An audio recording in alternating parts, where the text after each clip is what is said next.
Hi, I'm Juanita Stevens. Guess what? Next month is Life Insurance Awareness Month. We call it LIAM. And so I want to talk to you today about life insurance. I'm a financial planner here in Austin, Texas. But, it's always so confusing. I hate the fact that we call it life insurance. We really should call it income replacement. Because I can't replace the person that's gone. What we're trying to do is replace their income for some amount of time. So imagine if you had little kids and passed away. We need to get those kids to and through college, right?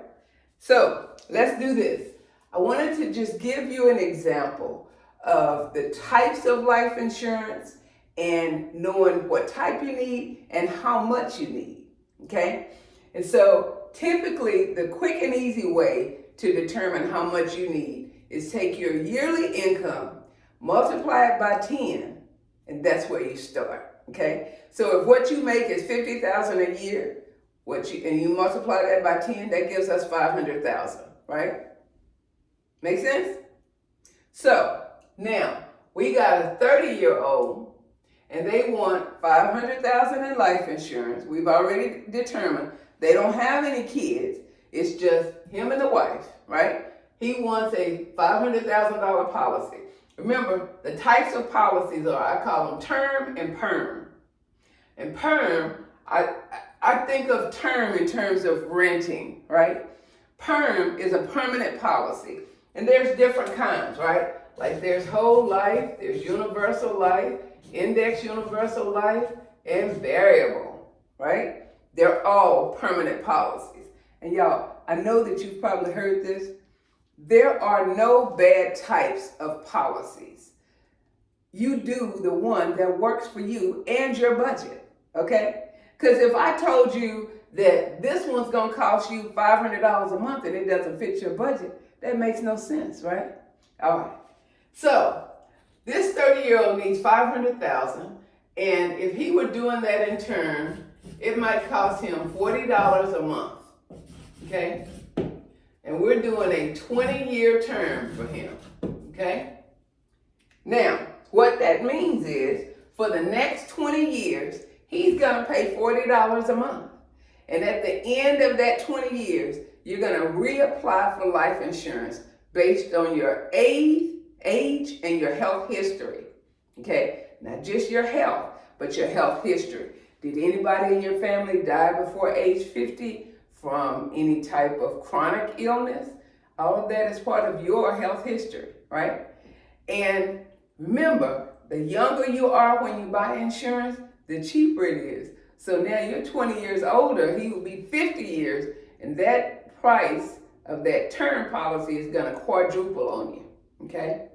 All right, now, a permanent policy, like you've heard a whole life, when you are paying your premiums over here, every month you're sending in that $50. It is strictly life insurance. If you were to cancel it anytime before that 20 years is up, you don't get anything back. They will say, thank you for the dance. They're going to send you a letter, right? We have officially canceled this policy. Over here, though, when you're paying your premium, now, this is $40 a month. This same one in a permanent policy may cost you $90 a month. Okay, but the difference here is every month when you send in that premium, they're buying life insurance with a portion of that, and the rest, they are investing, right? And this invested amount, what do we call it? We call this cash value. Y'all have heard of that, right? So, cash value.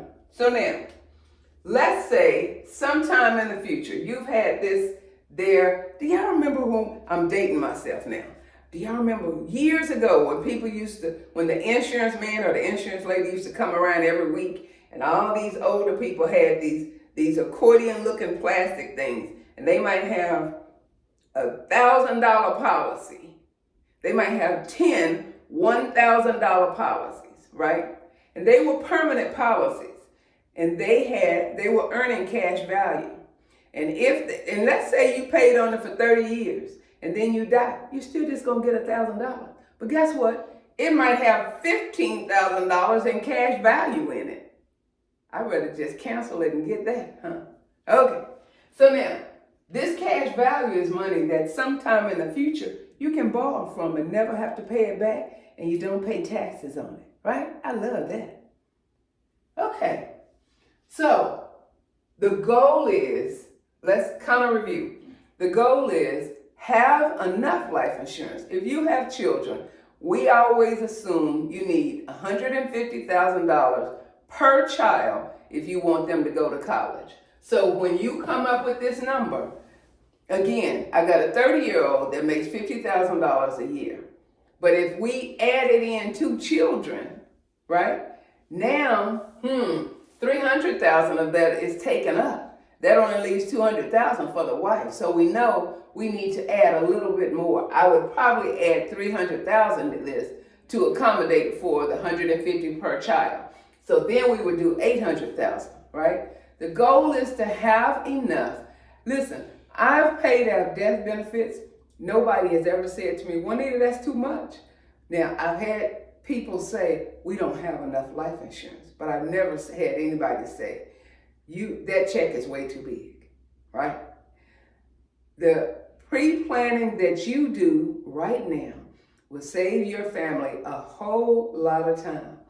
If you have any questions about anything I've talked about here, or life insurance, or you're thinking about getting some, please give us a call at J. Stevens Wealth Management. Our number here is 512-598-9080. But you can also visit us online at jstevenswealthmanagement.com. That's JSTEPHENS wealthmanagement.com. Thank you.